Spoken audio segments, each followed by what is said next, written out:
আসসালামু আলাইকুম। সবাইকে স্বাগতম নতুন একটি টিউটোরিয়ালে। আমরা আজকে দেখব এক্সেল এর বেসিক একদম প্রথম থেকে। যারা একদমই আমরা এক্সেল কিছুই জানি না, তারা একদম প্রথম থেকে এক্সেল লেখা। যাই হোক, প্রথমে আমরা স্ক্রিনে এই যে type hair to search A click করব। এখানে ক্লিক করার পরে এক্সেল লিখব, EXCEL, তাহলে অটোমেটিকলি এটা চলে আসবে। এবার ওখানে ক্লিক করব, তাহলে আমাদের এক্সেল ইন্টারফেসটা দেখতে পাবো। এখানে আমরা যেটা দেখতে পাচ্ছি, এগুলোকে বলা হয় এক একটি সেল। এক্সেলের সেল বলা হয়, এগুলা এক একটি শীট বলা হয়। এটা যেমন 1 number sheet, 2 number sheet, 3 number sheet. এইগুলাকে বলা হয় এক একটি রো, অর্থাৎ A column, B column, C column, D column. এগুলো সরি রো না, এগুলো হচ্ছে কলাম। আর এই যে এগুলা যেগুলা, সেগুলাকে বলা হয় একটি রো। তো আমরা যদি মনে করি যে একটা রো বা একটা কলাম বাড়াবো, সেই ক্ষেত্রে বাড়ানো যায়, সেটা আমি একটু পরে দেখাচ্ছি। তবে আমরা একটু শীট বাড়ানো দেখাই দিই। অর্থাৎ এখানে আমার ৩টা শীট আছে, আমি ৪টা শীট করবো, ৫টা শীট করবো। তাহলে এই যে ডানে যেটা আছে, এখানে আমরা যদি ক্লিক করি তাহলে শীট আরো বেড়ে যাবে। যতটা ক্লিক করবো ততটা শীট বেড়ে যাবে। এখন আমার শীট আসলে অধিক হয়ে গেছে, আমার এত শীট প্রয়োজন নাই। সেক্ষেত্রে কি করবো? সেক্ষেত্রে এই শীটের ডান বাটনে ক্লিক, মাউস পয়েন্টারে ক্লিক করবো এবং ডিলিট অপশন আছে, ডিলিটে ক্লিক করবো। ডান বাটনে ক্লিক করে ডিলিট অপশনে ক্লিক করলে একে একে শীটগুলা ডিলিট হওয়া শুরু করবে। এখন আমরা চলে যাব কোনো কিছু লেখালেখির ক্ষেত্রে। অর্থাৎ এখানে সাপোজ আমি এখন একটা ছোট্ট জিনিস করে দেখাবো এক্সেলে, যে সহজেই আমাদের এক্সেলে যে কাজগুলো হয় সেগুলো। এখানে আমি প্রথমে লিখবো নেম, NAME, নেম, নেম। এবং এই নিচে লিখবো যে স্টুডেন্টের নাম দিলাম, সাপোজ রহিম, RAHIM, রহিম। তারপরে অ্যারো দিয়েও নিয়ে আসতে পারি, অথবা মাউস পয়েন্টার ক্লিক করেও এটা আরেক সেলে নিয়ে যেতে পারি। রহিম, করিম, KARIM, করিম। জাব্বার, JBIR, জাব্বার। মিলি, MILI, মিলি। জলি, JOLY, জলি। পলি, POLY, পলি। এরকম নাম ইচ্ছা স্বাধীন আরো দিতে পারি। এবার আমি কয়েকটি সাবজেক্টের নাম লিখবো। Suppose Bangla, BAN, Bangla. দিয়ে 1 দিই, বাংলা 1,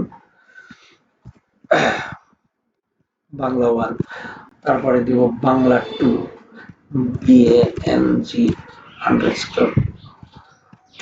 বাংলা 2। ঠিক একইভাবে লিখবো ইংলিশ, ENG, ইংলিশ _1, ইংলিশ 1। তারপর ইংলিশ, ENG_2, ইংলিশ 2। এরকম কিছু আমরা সাবজেক্টের নাম দিতে পারি। এরকম ঠিক ম্যাথ, এরকম ম্যাথামেটিক, এরকম আরো ইচ্ছা করলে লিখতে পারি। তো আমি জাস্ট সিম্পল দেখানোর ক্ষেত্রে কয়েকটাই লিখলাম। এবার রহিম নামের যে ব্যক্তি আছে, সেই ব্যক্তি বাংলা 1-এ 100-র মধ্যে পেয়েছে সাপোজ 80। করিম নামের যে ব্যক্তি আছে, সে 100-র মধ্যে পেয়েছে 90। জাব্বার নামের যে আছে, সে পেয়েছে 70। মলি নামের যে আছে, সে পেয়েছে 60। জলি নামের যে আছে, সে পেয়েছে 88। পলি নামের যে আছে, সে সাপোজ পেয়েছে 54। একইভাবে এখানেও আমরা ওরকম নাম্বারিং করব। 100-র মধ্যে ইচ্ছা স্বাধীন একটা নাম্বারিং দিয়ে দিই। ইচ্ছা স্বাধীন এখানে নাম্বার ক্রিয়েট করে দেবো। নাম্বার দেওয়ার যখন হয়ে যাবে আমার, তখন সেক্ষেত্রে আমি আবার ইংরেজি 1-এ চলে যাব। ঠিক একইভাবে ইংরেজি 1-এ নাম্বার দেব। ইংরেজি 1-এ দেওয়ার পরে সবাইকে একইভাবে আমি নাম্বার দিতে থাকছি। সবাইকে যেকোনো নাম্বার দেওয়া যেতে পারে। এই ক্ষেত্রে আমি একটু কৌশলাবন্য শর্টকাটে কপি করে একই জিনিস বারবার দিয়ে আবার দিয়ে কিছু কপি পেস্ট করে দিই, তাহলে সংক্ষেপে যাতে হয়ে যায়।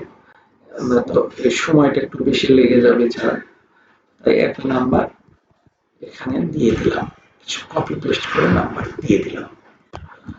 ওকে, আমার নাম্বার দেওয়া হয়ে গেছে। এখন আমরা কিছু সূত্র শিখবো, খুবই ইজি। সাপোজ এগুলা সব যোগ করা শিখবো, তাহলে সেই ক্ষেত্রে আমরা কি করব? ইজিক্যাল টু চিহ্ন দিব আগে। ইজিক্যাল টু অর্থাৎ অর্থাৎ এখানে ইকুয়াল, যেটাকে সমান চিহ্ন। আচ্ছা, আমরা প্রথমে যোগ করা শিখবো। তাহলে টোটাল মানে যোগ, সেহেতু আমরা এই টোটালের নিচের সেলে ক্লিক করব। সেলে ক্লিক করার পরে আমরা ইজিক্যাল টু দেব, সমান চিহ্ন। তারপরে আমরা ফার্স্ট ব্র্যাকেট ব্যবহার, সাম লিখবো, SUM, সাম। তারপর আমরা ফার্স্ট ব্র্যাকেট ব্যবহার করব।